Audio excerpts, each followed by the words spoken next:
kuasa, warnai bintang di jiwa.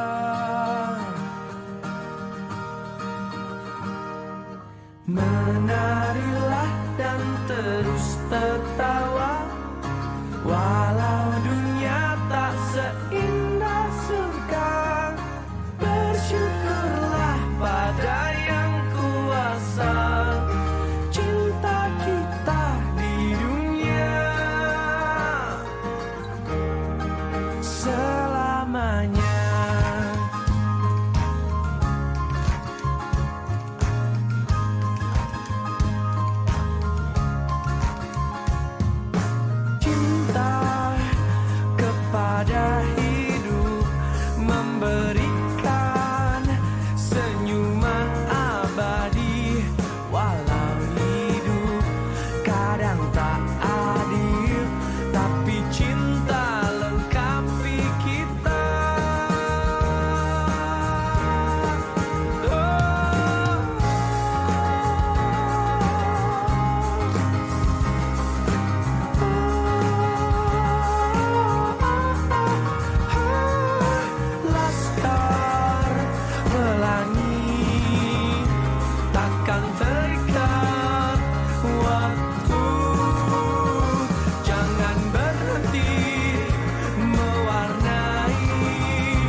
Yang pertama ada disiplin positif, yang kedua motivasi perilaku manusia, yang ketiga keyakinan kelas, keempat kebutuhan dasar manusia, kelima posisi kontrol guru, keenam segitiga restitusi. Di antara 6 ini ada yang belum pernah didengar? Segitiga restitusi ya. Oke, baik, nanti kita dengar sama-sama ya. Oke, yang pertama disiplin positif. Nah, ini bisa dibaca aja. Saya baca sebelah sana. Disiplin positif merupakan suatu cara penerapan disiplin yang bertujuan untuk menumbuhkan kesadaran serta memberdayakan murid tanpa imbalan penghargaan, tanpa ancaman maupun hukuman. Kira-kira semoga ini menjadi pencerahan sedikit tentang pertanyaan pemantik tadi.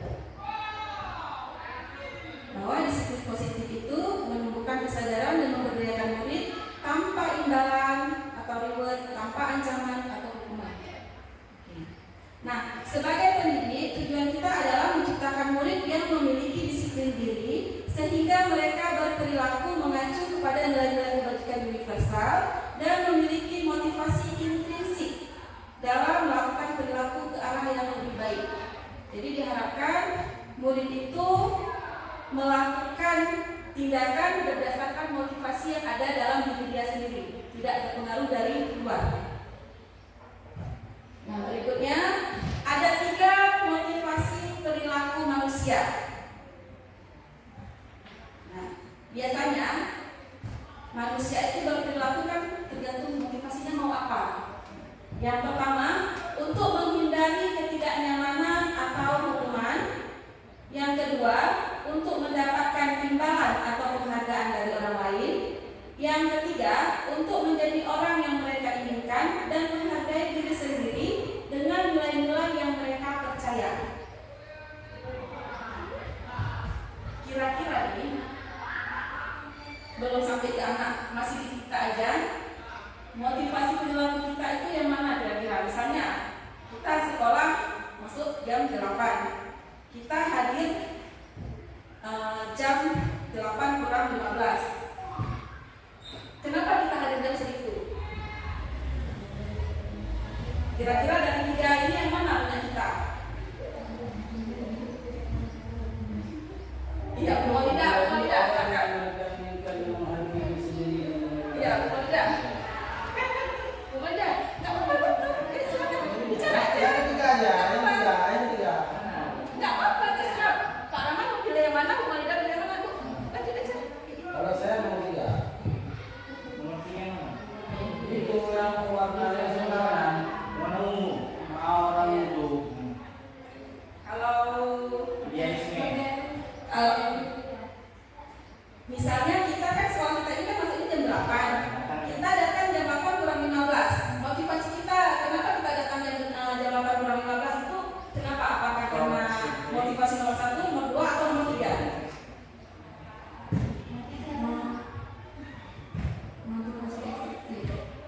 Ya? Oke, baik. Menurut Bu Korda, kita datang pukul 8 kurang 15 itu untuk menghindari ketidaknyamanan atau hukuman. Mungkin ketidaknyamanan jangan sampai nanti dibilang itu apalah dan telat. Oke. Kalau menurut Pak Rahman, Karena menurut saya untuk jadi orang yang mereka inginkan dan menghargai diri sendiri. Kalau pendapat saya untuk menjadi orang yang mereka inginkan dan menghargai diri sendiri. Jadi kalau tidak disiplin, untuk diri kita sendiri kan tidak ada harga diri karena sudah diatur oleh pihak sekolah. mungkin sebagian murid kita juga seperti itu. Dia datang tepat waktu itu untuk menghindari hukuman. Mungkin kami yang guru PNS sertifikasi mungkin juga seperti itu. Kalau kita datang aja setiap hari supaya tunjangan kita tidak dipotong, mungkin seperti itu. Sebagian kita masih seperti itu ya. Namun benar belum ikhlas ya Pak ya. Namun yang diharapkan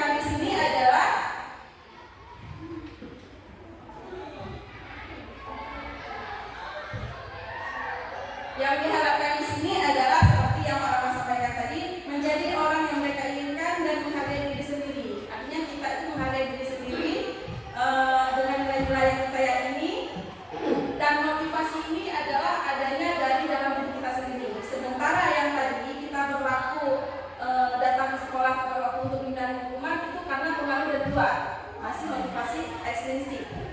Nah, oke, baik Bu Martina. Ya, menurut saya motivasi juga itu terjadi di dalam diri kita sendiri ya. Kita seorang pendidik itu punya tanggung jawab terhadap tugas dan kewajiban kita. Berarti kita datang lebih awal itu adalah salah satu tanggung jawab kita sebagai pendidik. Ya. Yang kedua, di saat kita sudah sampai ke tempat kita bekerja, apa saja yang bisa kita lakukan sebelum kita masuk ke dalam ruang, itu ada persiapan khusus yang akan kita berikan kepada siswa. Itu saja. Baik, terima kasih kepada Ibu Martina yang sudah menanggapi. Berarti Bu Martina juga memilih motivasi intrinsik. Ya, oke. Baik. Nah, di situ juga ada mengandung nilai kebajikan. Tadi yang pertama adalah tanggung jawab yang Ibu sampaikan tadi. Jadi artinya kita itu sudah menerapkan nilai kebajikan tanggung jawab. Artinya tanggung jawab kita terhadap tugas kita. Walaupun sebagian dari kita, sebagian dari murid kita masih umumnya itu motivasi itu dipengaruhi oleh menghindari ketidaknyamanan atau hukuman. Nah, diharapkan ke depan nanti kita dan juga murid-murid kita ini akan menjadi orang yang mampu menghargai diri sendiri sehingga terbentuk budaya positif di sekolah kita. Ya, baik.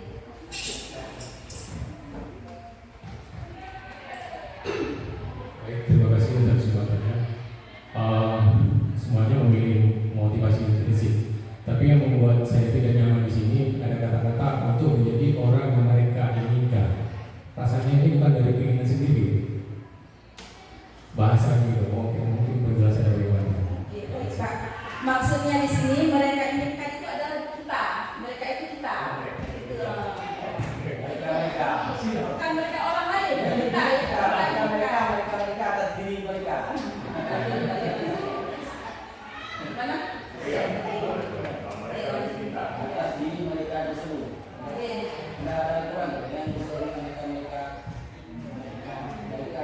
sendiri. Nah, berikut ini ada hukuman, konsekuensi, restitusi. Hukuman itu biasanya menyakitkan, ya kan? Nah, hukuman itu biasa menyakitkan, sedangkan konsekuensi itu merupakan suatu pilihan. Dia ada kesepakatan sebelumnya. Sedangkan restitusi itu adalah sebuah pilihan. Jadi kita berkolaborasi dengan orang yang bermasalah. Di sini yang kita hadapi adalah murid, berarti kita berkolaborasi dengan murid yang bermasalah. Nah, ini bisa dilihat di sini hukuman itu tidak terencana, tiba-tiba murid tidak tahu apa yang akan terjadi karena dia tidak dilibatkan. Kemudian bersifat satu arah berupa hukuman fisik. Biasanya gini, misalnya ada anak yang terlambat, kita akan langsung sini dulu, bukan sampah. Itu termasuk ke hukuman karena kita tidak merencanakan tiba-tiba. Oke. Kemudian kalau konsekuensi itu disepakati, kemudian murid tapi tidak nyaman. Walaupun disepakati kan dia tetap tidak nyaman karena kan ini masih menitor hukuman, itu hukumannya sudah disepakati. Kemudian sikap guru memonitor murid. Nah, restitusi ini kolaborasi antara guru dengan murid, nanti sama-sama mencari solusi yang akhirnya nanti murid sendiri yang menemukan gimana solusi untuk menyelesaikan masalah dia. Nah, sekarang boleh dilihat ini bukan penanti, tapi menurut Bapak Ibu pernyataan berikut ini apakah hukuman atau konsekuensi? 1. Mencatat 100 kali dalam buku kalimat saya tidak akan terlambat lagi karena dia terlambat ke sekolah. Ini hukuman atau konsekuensi? Hukuman? Iya. Menurut Bu Wanda, konsekuensi. Oke, Ibu Nurul Afni? Hukuman. Menurut Bu Siti? Hukuman. Ibu Ros? Hukuman. Hukuman benar? Konsekuensi. Menurut Bu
bisa ya. Jangan guru yang seperti ini. Jadi harus ada ILB untuk sosialisasi tentang anak. Insya Allah ya Pak. Pakai langsung ini juga. Insya Allah mudah-mudahan nanti kalau ada kesempatan kita buat juga untuk anak-anak ya. Karena yang selama ini ya yang saya pelajari udah mulai saya terapkan sedikit di kelas. Ya ini kan supaya jangan yang terapkan di kelas itu saya sendiri, jadi saya soal sosialisasinya ke guru-guru dulu biar sama-sama kita terapkan. Oke, baik, yang pertama adalah konsekuensi. Yang kedua, lari mengelilingi lapangan karena terlambat hadir ke sekolah. Oh, yakin ya hukuman. Oke, baik. Yang ketiga, membersihkan coretan yang dibuatnya di meja tulis. Membersihkan coretan yang dibuatnya di meja tulis. Konsekuensi. Setuju ya Bu? Ini konsekuensi karena kan memang itu aturannya mejanya sudah bersih, dia yang buat. Oke. Nah yang keempat, kehilangan 10 menit jam istirahat untuk mengerjakan tugas karena terlambat datang dan tertinggal pelajaran. Konsekuensi. Oke, alhamdulillah. Paham hukuman dan mana konsekuensi. Restitusi nanti akan kita bahas di akhir khusus. Nah, berikutnya adalah keyakinan kelas. Maaf Bapak Ibu, saya kan tidak masuk kelas 1 dan kelas 1A dan 1B. Apakah kalau kelas 2 dan kelas 3 saya sudah masuk yang ada keyakinan kelas masih tertempel punya kelas di 2C punya saya buat dulu waktu di PPM. Nah kira-kira kelas yang lain apakah ada yang sudah membuat keyakinan kelas di kelasnya? Belum. Kalau belum, insya Allah nanti kita akan coba buat sama-sama. Sini. Nah mengapa keyakinan kelas bukan peraturan kelas? Kenapa yang kita buat itu keyakinan kelas atau peraturan kelas? Saya pernah masuk di kelas yang tertempel di dinding itu peraturan kelas. Pernah saya masuk di dinding itu tertulis peraturan kelas. Jadi sekarang itu harusnya itu adalah keyakinan kelas. Nah sekarang apa bedanya keyakinan kelas dengan peraturan kelas? Tulisannya Pak ya. Yang lain ada? Berbicara tentang keyakinan kelas. Berbicara tentang keyakinan kelas itu muncul dari diri sendiri. Jadi berdasarkan keyakinan sendiri. Tapi kalau sama peraturan sekolah, peraturan kelas itu ada konsekuensi tadi. Tapi ini lebih pada restitusi tadi yang keyakinan. Oke baik, terima kasih Pak Jul. Yang disampaikan oleh Pak Jul sudah benar bahwa keyakinan kelas itu berdasarkan keyakinan murid itu sendiri. Jadi keyakinan kelas itu kita buat berdasarkan hasil musyawarah antara murid dengan guru. Sedangkan peraturan kelas biasanya yang buat siapa? Guru. Jadi yang kita harapkan di sini murid terlibat langsung dia dalam membuat keyakinan kelas sehingga dia nanti menyadari kan itu saya yang buat. Kenapa saya langgar? Jadi harapannya supaya murid itu menanamkan nilai-nilai kebajikan dari dalam diri dia sendiri tanpa adanya pengaruh dari luar. Nah, ini dia bisa dilihat keyakinan kelas itu bersifat abstrak. Nah, beda dengan peraturan kelas. Misalnya gini, kalau di peraturan kelas kan sangat jelas harus memakai kaos kaki, yang laki-laki harus memakai tali pinggang, misalnya. Kemudian buku tidak boleh panjang. Nah, itu semua peraturan kelas karena dirinci satu-satu. Sedangkan di keyakinan kelas kita bisa aja membuat berpenampilan atau berpenampilan dan berpakaian yang rapi. Nah, itu udah menjadi satu keyakinan kelas. Oke, merupakan pernyataan universal, kemudian dibuat dalam pernyataan positif. Nah, artinya gini, pernyataan positif misalnya tidak boleh membuang sampah sembarangan. Kita ubah, tidak ada kalimat tidak bolehnya. Kalimat tidak boleh itu adalah kalimat yang negatif. Ubah menjadi membuang sampah pada tempatnya. Oke, baik. Nah, keyakinan kelas dibuat itu sesuai dengan kondisi sekolah, kondisi lingkungan sekolah kita. Kemudian keyakinan kelas hendaknya tidak terlalu banyak agar mudah diingat. Jadi dia poinnya antara 3 sampai 7. Jadi dia tidak terlalu banyak. Kemudian semua warga kelas hendaknya ikut berkontribusi dalam pembuatan keyakinan kelas lewat kegiatan curah pendapat. Kemudian bersedia meninjau kembali keyakinan kelas dari waktu ke waktu. Misalnya udah 1 bulan atau 2 bulan kita tinjau apakah ada perlu direvisi. Setelah selesai dipilih, tempelkan, nanti kan dipilih dari kalimat-kalimat itu, tempelkan jadikan poster, tempel di dinding supaya anak-anak bisa baca. Akan lebih baik lagi di bawahnya itu ditandatangani. Kalau mau tanda tangan cari kode juga boleh. Tapi karena kita anak SMP kan umumnya udah ada tanda tangan, tanda tangani bahwa keyakinan kelas itu adalah kesepakatan bersama, bukan hasil peraturan dari guru. Oke. Ini boleh dilihat yang pernah saya coba praktekkan. Yang tempel-tempel itu masih pakai sticky note. Ini anak-anak kita minta menuliskan ide dia supaya ketika belajar kita nyaman di kelas. Setiap anak tempel di dinding. Apa? Nah, kadang kalau yang kemarin pada saya temukan yang laki buat, yang perempuan tidak boleh pakai lipstik. Yang perempuan nanti buat lagi, yang laki-laki harus kelihatan pinggang. Dua-dua kan benar, gitu ya. Itu masih dalam kesepakatan, belum kita ubah ke keyakinan. Nah, setiap anak boleh tulis. Jadi ini ada 2 kali sebelum pakai sticky note. Tahun lalu saya masih buatnya di papan tulis. Setiap anak mau aja ke depan tulis, di papan tulis. Nah, baru kita pilih nanti mana yang akan kita jadikan keyakinan kelas. Oke. Berikutnya ada sampai sini ada yang mau ditanya Bapak Ibu? Ada pertanyaan? Tidak ada ya. Nanti kalau memang kayak tadi aja kalau ada yang mau ditanya langsung. Tapi ada mau saya. Iya boleh. Itu gambarnya di mana sih? Di kelas kita Pak. Ya kita Pak, Bapak nggak lupa ya? Kayaknya gambarnya itu Oh ya Pak, bentar Pak ya. Yang ini Ibnu Athaillah. Nah itu anak kita. Jangan lupa bikin mutiara orang. ini tahu. Oke. Nah yang ini Pak yang ini siapa nih? Kelas berapa? Kelas 3A. Kelas 3B. Kelas 3B. Yang ini Kausar. Yang ini Khalil. Ya Khalil ya, Khalil dan Muji. Yang ini dari belakang apa?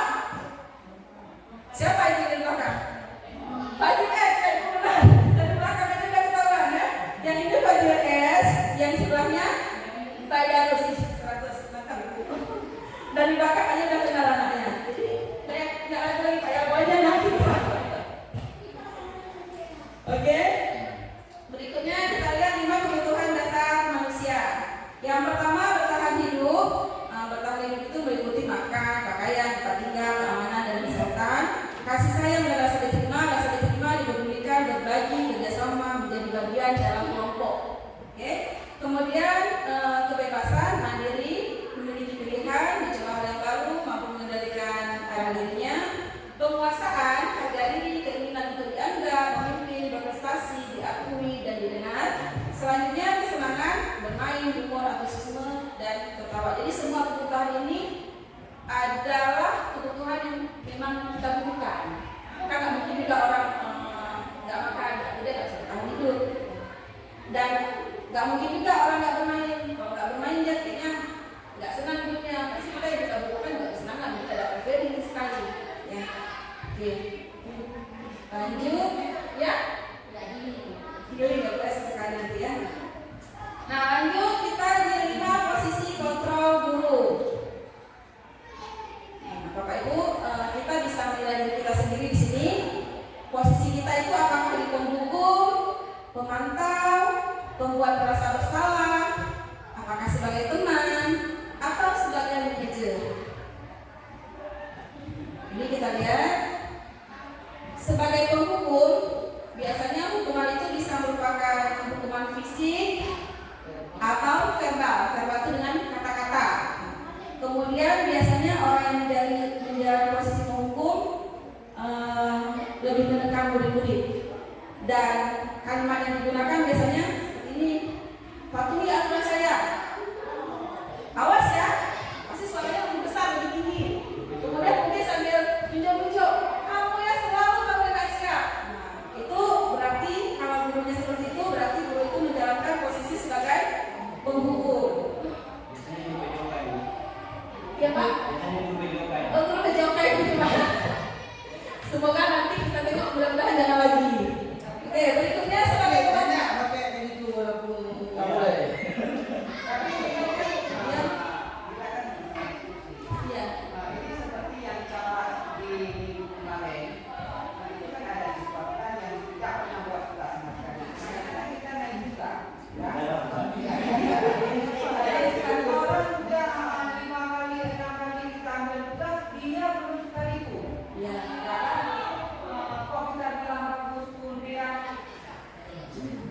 cuek aja, dia diam.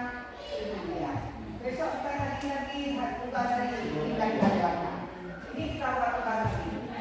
Ternyata waktu kita cek dia tak pukul, padahal kita udah perhatikan dia. Dan kita pukul dia. Oke, Bapak Ibu, solusi yang baik ketika siswa bermasalah itu adalah menerapkan segitiga konstitusi. Segitiga restitusi nanti akan kita pelajari berikutnya di slide berikutnya.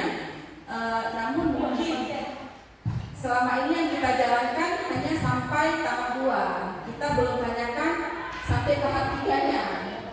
Jadi yang anak yang ibu maksudkan itu juga dari saya.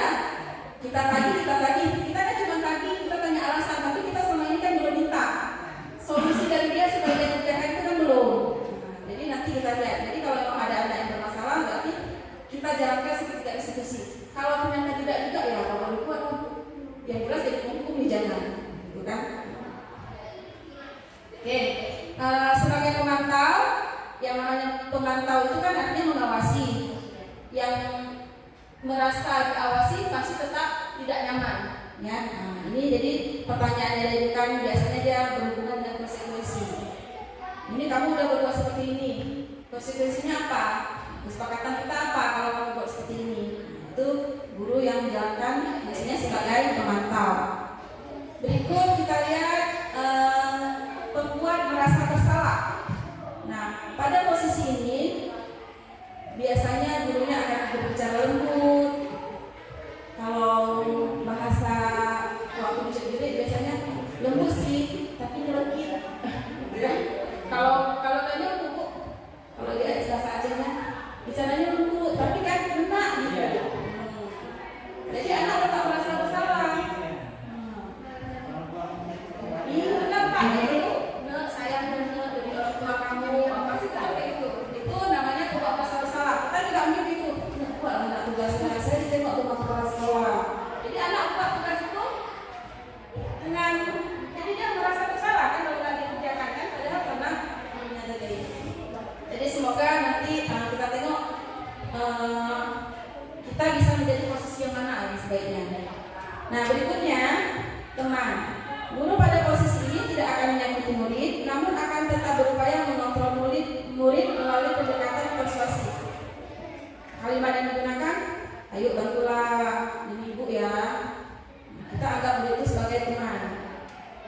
Ya udah kali ini nggak apa-apa, nanti bantu bereskan. Misalnya ada siswa yang ketahuan bawa HP, baru sekali. Bu, saya baru sekali bu dapat HP-nya. Ya udah, diam-diam aja, jangan sampai tahu ke orang lain, jangan sampai tahu hubungan lain. Nah, kalau kita bertindak seperti itu, berarti kita sudah bertindak sebagai teman. Oke. Nah, berikutnya posisi manajer. Posisi kontrol terakhir adalah manajer, yaitu posisi di mana guru berbuat sesuatu bersama murid, mempersilahkan murid mempertanggungjawabkan perilakunya, mendukung murid agar menemukan solusi atas permasalahannya sendiri. Sini. Nah, kalimat yang digunakan apa yang kita yakini, nilai kebajikan apa yang harus kita pahami. Oke. Jika kamu memperbaiki ini, hal ini menunjukkan tentang apa tentang dirimu, apa rencana kamu untuk memperbaiki hal ini. Jadi mungkin ini yang belum kita tanyakan ke anak yang tadi. Mungkin kita sampai lupa aja, apa alasan kamu nggak buat? Kan cuma sampai situ. Tapi kita kan nggak tahu apa rencana kamu kalau kamu nggak buat ini, kira-kira gimana? Belum kita minta solusi sama dia supaya anak ini mau mengerjakan tugas. Nah, di antara 5 posisi kontrol itu, mana yang paling ideal yang harus kita miliki? Apakah pendukung, pemantau, pembuat merasa bersalah, teman atau manajer? Yang sebaiknya, yang paling ideal yang kita lakukan? Manajer. Oke, setuju semua? Setuju ya? Oke. Nah, memang posisi yang paling ideal itu adalah posisi sebagai manajer. Diharapkan kita bisa berkolaborasi dengan murid dalam menyelesaikan setiap masalah murid. Tentunya nanti sebagai posisi kita sebagai manajer dengan menerapkan segitiga restitusi. Berikutnya kita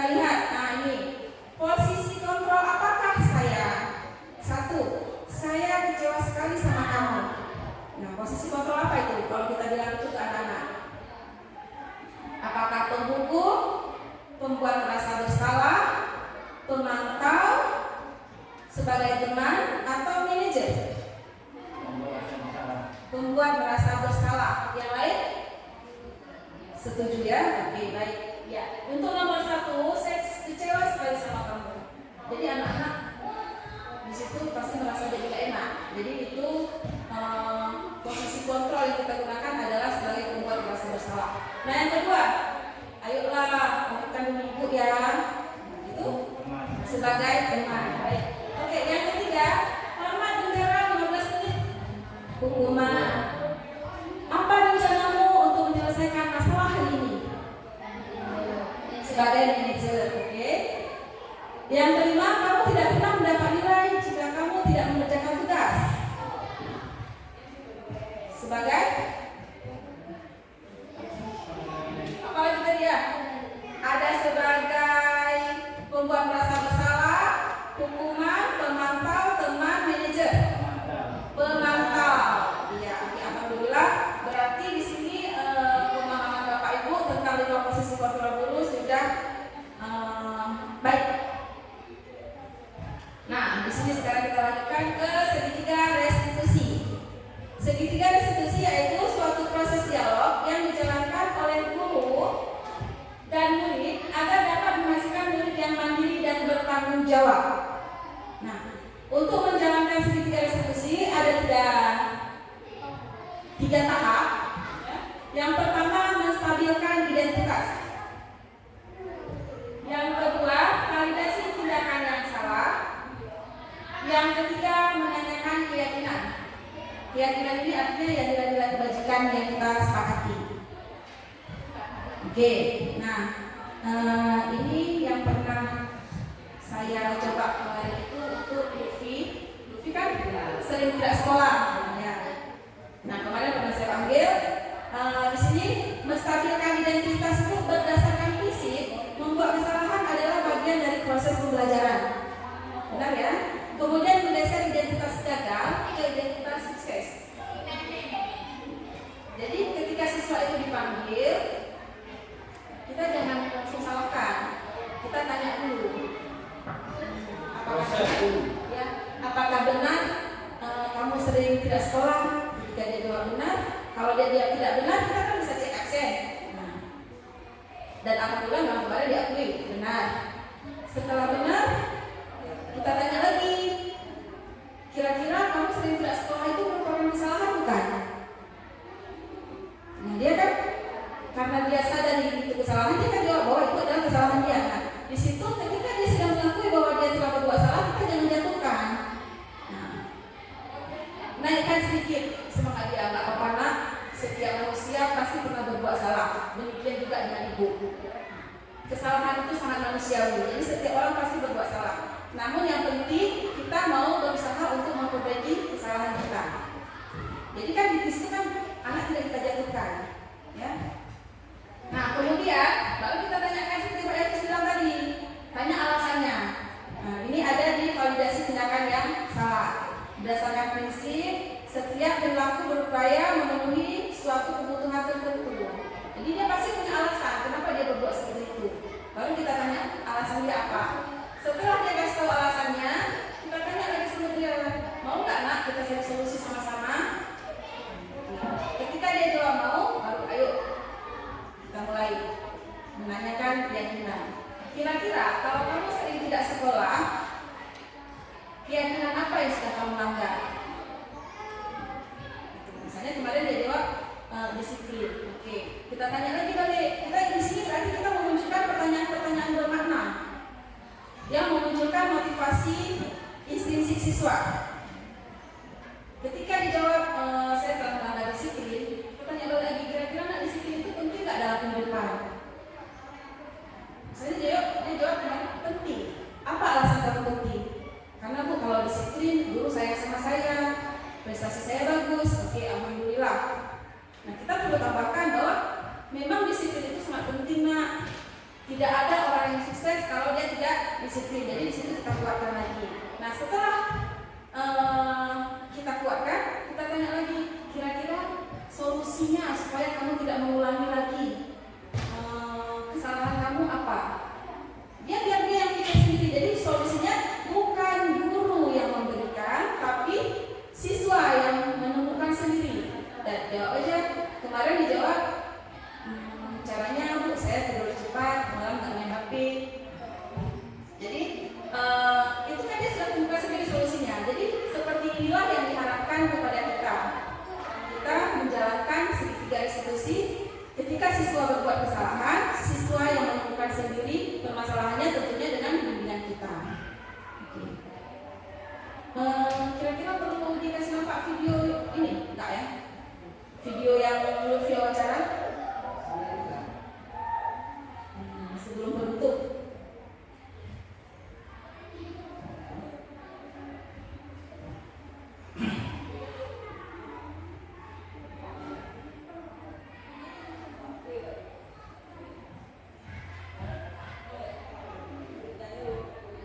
Kira-kira kedengaran nih suaranya? Kedengaran ya? Nah ini karena nggak ada itu. Nggak kedengaran Pak. Aja ya, langsung ke penutup aja ya. Oke. Nanti videonya boleh nonton sendiri. Oke, betul. Oke, baik. Sebagai penutup, dalam penerapan program disiplin positif, hendaknya guru memiliki standar kepribadian, profesionalisme, dan sosial yang baik, di mana guru mampu merefleksi dirinya dalam posisi kontrol saat ini. Bagaimana perjalanan dirinya sebagai among atau manajer yang menuntut murid-muridnya menjadi insan yang mandiri, merdeka, dan bertanggung jawab. Tentunya dengan menjalankan segitiga institusi tadi. Oke, demikianlah sosialisasi budaya positif untuk hari ini. Mudah-mudahan sosialisasi hari ini akan menambah wawasan bagi kita bersama demi terciptanya budaya positif di sekolah kita. Saya akhiri, billahi taufiq wal hidayah. Assalamualaikum warahmatullahi wabarakatuh. Assalamualaikum warahmatullahi wabarakatuh.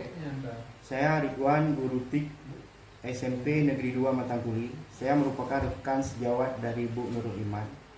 Dari paparan yang telah disampaikan oleh Bu Nurul Iman tadi, saya menjadi paham tentang cara membuat keyakinan kelas, paham akan 5 posisi kontrol guru, di mana posisi kontrol yang ideal adalah sebagai manajer. Saya juga mengerti cara menerapkan segitiga restitusi untuk menyelesaikan masalah murid. Semoga Bu Nurul Iman selalu mengimbaskan ilmu yang diperoleh kepada kami. Wassalamualaikum warahmatullahi wabarakatuh.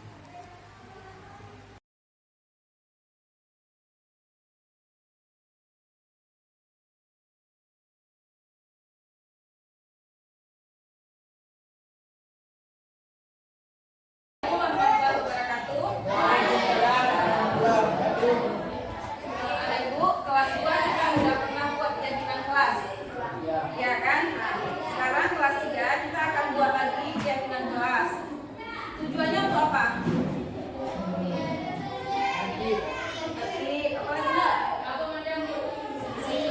Oke, ada 2 apa lagi?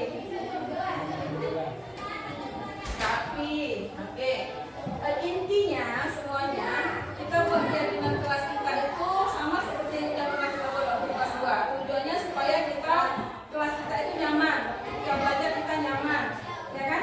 Tidak hanya di dalam kelas, tapi di lingkungan sekolah kita. Oke, yang berasal dari kelas 2A mungkin belum pernah buat, nanti nggak apa-apa bisa ikut. Ya, caranya tetap sama seperti yang dulu. Jadi sekarang masing-masing kalian tuliskan, kalau dulu kan harus tulis papan tulis ide apa yang ada di kalian supaya kelas kita nyaman. Sekarang ibu kasih kertas ini, kalian tulis di kertas masing-masing ide kalian apa. Ya, oke. Mau warna apa? Warna kuning. Warna kuning dan kasih kawannya 1 orang. Warna hijau.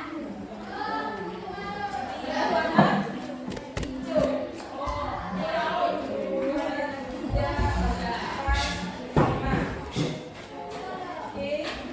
Sini mau warna apa? Kuning. Apa aja.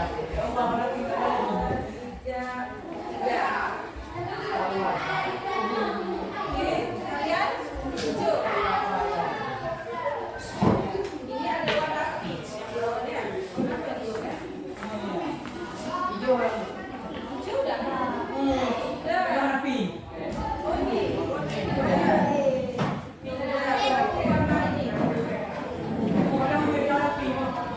Warna pink. Warna apa aja boleh? Warna hijau. Oke. Hijau. Kalian mau warna apa? Hijau. Nah, tulisnya jangan kebalik ya. Nanti kita tempel dulu. Warna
Oke, yang sudah boleh ditempel. Tempel terus nggak apa-apa. Tempel terus nggak apa-apa. Sebelah sini tempel semua. Rapi. Oke. Ya. Kita buat kesepakatannya. Oke.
Oke, ke bawah lagi ya.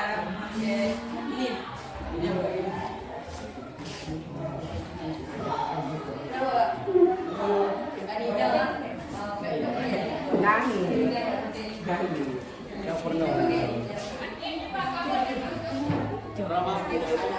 Nggak bisa ya? Oh ya, oke.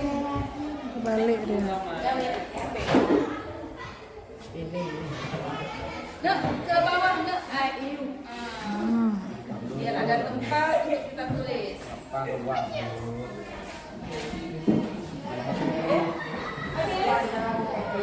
Sudah selesai semua. Oke, alhamdulillah. Baik, Ibu.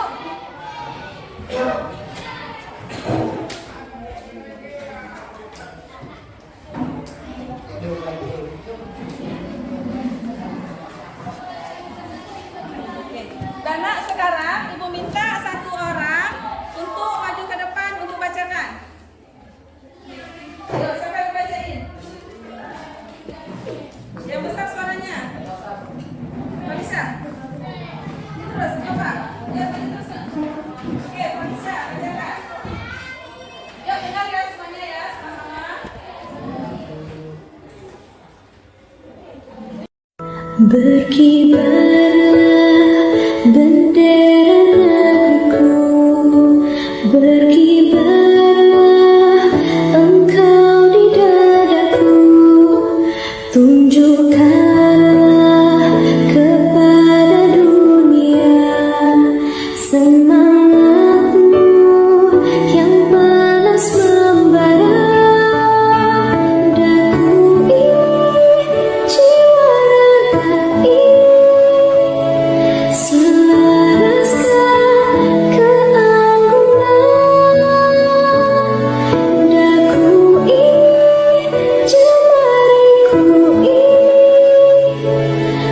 menuliskan karismamu.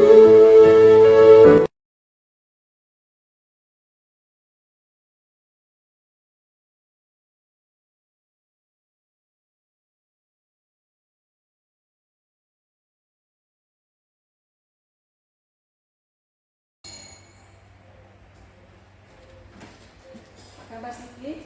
Baik. Siti tahu nggak kenapa Ibu panggil? Enggak ya. Jadi kan ini ada laporan dari teman-teman Siti. Kalau selama ini Siti sering nggak piket di kelas, benar nggak? Iya. Menurut ingatan Siti berapa kali udah Siti nggak piket? 4 kali. Sering nggak piket itu merupakan kesalahan atau bukan? Iya. Oke. Baik. Kesalahan itu sangat manusiawi. Setiap manusia itu pasti pernah berbuat salah. Demikian juga dengan Ibu. Jadi yang penting itu kita mau memperbaiki kesalahan kita, mau berusaha untuk merubah, ya, berusaha berubah untuk memperbaiki kesalahan kita. Siti setuju nggak kalau kita perbaiki kesalahan Siti? Setuju. Berarti kalau Siti setuju, kita akan cari solusinya sama-sama ya. Mau? Ya. Oke, baik. Sekarang aku mau tanya, apa alasan Siti sehingga Siti sering nggak pikir? Karena saya lapar buru-buru pulang. Karena lapar buru-buru mau pulang. Siti tahu nggak keyakinan kelas? Tahu. Menurut Siti, keyakinan kelas yang mana yang sudah Siti langgar kalau seperti itu nggak mau pikir? Tanggung jawab. Tanggung jawab.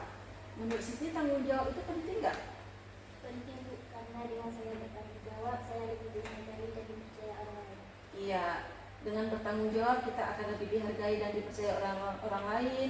Kemudian tanggung jawab juga akan mendorong kesuksesan Siti nanti ke depan di masa yang akan datang dan akan melatih rasa kepedulian kita. Ya, Bu, saya minta maaf. Saya menyesal karena saya tidak baik. Ya, sikap Siti mau minta maaf itu udah sangat baik. Ibu berikan apresiasi. Sekarang apa yang akan Siti lakukan agar Siti ke depan mau pikir? Saya akan bawa bekal Bu, supaya saya tidak lapar di ketemuan sekolah. Iya, kan itu udah dapat solusinya. Berarti kan Siti udah tahu bahwa supaya nanti Siti ke depan mau pikir, Siti berarti harus bawa bekal supaya tidak lapar. Baik, karena Siti udah temukan sendiri solusinya, berarti ke depan nanti ibu tinggal kerjasama aja sama orang tua Siti, manakala Siti ada masalah-masalah lagi, ya. Oke, baik. Sekarang Siti udah boleh balik ke kelas. Ya, terima kasih. Iya. Assalamualaikum warahmatullahi wabarakatuh. Saya Siti Rahmatillah, kelas 3A. Terima kasih Bu Nurul, saya senang sekali diajak diskusi dengan Ibu hari ini untuk menemukan solusi atas kesalahan yang saya telah buat. Saya akan membawa bekal makanan ke sekolah supaya tidak cepat lapar dan dapat melaksanakan piket di kelas. Wassalamualaikum warahmatullahi wabarakatuh. Kabar Lutfi? Baik. Baik, alhamdulillah. Tahu nggak kenapa ibu panggil kemari? Baik. Nggak tahu ya. Jadi kan ini kan ibu cek di buku nilai dan daftar hadir ibu. Lutfi itu sering tidak masuk sekolah. Kalau yang Lutfi ingat-ingat, betul nggak Lutfi sering nggak sekolah? Sudah. Nah, berapa kali udah Lutfi nggak sekolah? Sudah 5 kali. 5 kali. Kalau menurut Lutfi sering tidak sekolah itu merupakan kesalahan atau bukan? Kesalahan. Oke, baik. Wajar nak ya, setiap manusia itu pasti pernah berbuat salah. Ibu juga demikian, pasti juga punya salah. Tapi yang penting kita mau belajar untuk berusaha memperbaiki kesalahan kita. Ya, oke. Kira-kira Lutfi mau nggak untuk memperbaiki kesalahan Lutfi? Nah, alhamdulillah. Sekarang ibu mau tanya, kira-kira alasan Lutfi sering nggak sekolah itu kenapa? Karena saya main HP dari malam Nanti terima malam, apalagi? dan saya belum mengerjakan tugas sekolah Oh, sehingga saya ada malas sekolah. berarti Lutfi malas sekolah karena main HP sampai larut malam, belum buat PR. Oke, baik. Menurut Lutfi, keyakinan kelas mana yang udah Lutfi langgar kalau Lutfi buat seperti itu? Disiplin. Disiplin. Menurut Lutfi penting nggak disiplin itu? Penting karena disiplin membuat saya disani oleh guru sehingga dapat saya mendapat pelajari dan mengingatkan prestasi. Iya. Kalau Lutfi mau disiplin, guru-guru kasih sayang, kemudian dapat meningkatkan prestasi Lutfi, kita jadi lebih percaya diri. Dan satu lagi aku mau tambahkan bahwa disiplin itu adalah salah satu kunci kesuksesan. Tidak ada orang-orang yang sukses itu tidak disiplin. Jadi semuanya diawali dengan disiplin. Oke. Saya menyesal Bu sebab gara-gara tidak masuk sekolah dan saya tidak akan mengulangi lagi. Saya minta maaf. Baik, sikap Lutfi dan minta maaf itu merupakan hal yang sangat baik yang Ibu apresiasi. Apa yang akan Lutfi lakukan supaya Lutfi nanti ke depan tidak bolos sekolah lagi? saya akan mengatur jadwal bermain HP saya dan mengerjakan tugas pulang sekolah. Iya, baik. Berarti Lutfi udah temukan itu solusinya. Lutfi berarti nanti atur jadwal main HP-nya. Berarti jangan terlalu sering. Kalau ada tugas PR dibuat. Itu Lutfi udah temukan sendiri jawabannya. Oke, baik. Berarti sekarang Ibu akan kontrol lagi nanti Lutfi apakah ke depan masih sering bolos atau enggak, dan Ibu akan bekerja sama dengan orang tua Lutfi agar Lutfi tidak bolos sekolah. Ya?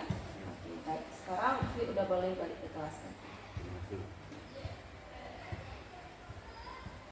Assalamualaikum warahmatullahi wabarakatuh. Saya Muhammad Lutfi dari kelas 8A. Terima kasih Bu Nurul. Saya senang sekali dapat diskusi dengan Ibu hari ini untuk menemukan solusi atas kesalahan yang telah saya buat.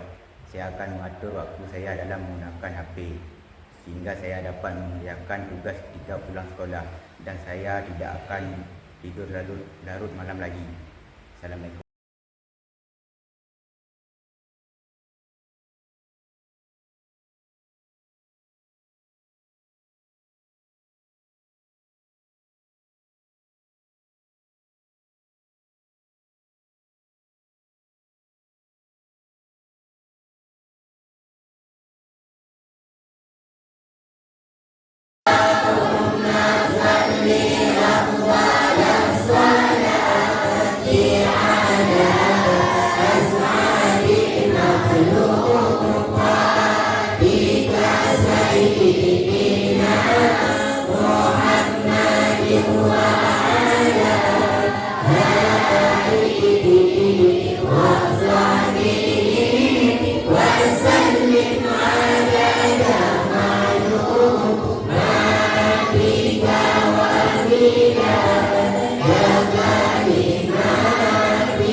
إن الباطل كان زهوقا وقل جاء الحق وزهق الباطل إن الباطل كان زهوقا وقل جاء الحق وزهق الباطل إن الباطل كان زهوقا وقل جاء الحق وزهق الباطل إن الباطل كان زهوقا وقل جاء الحق وزهق الباطل إن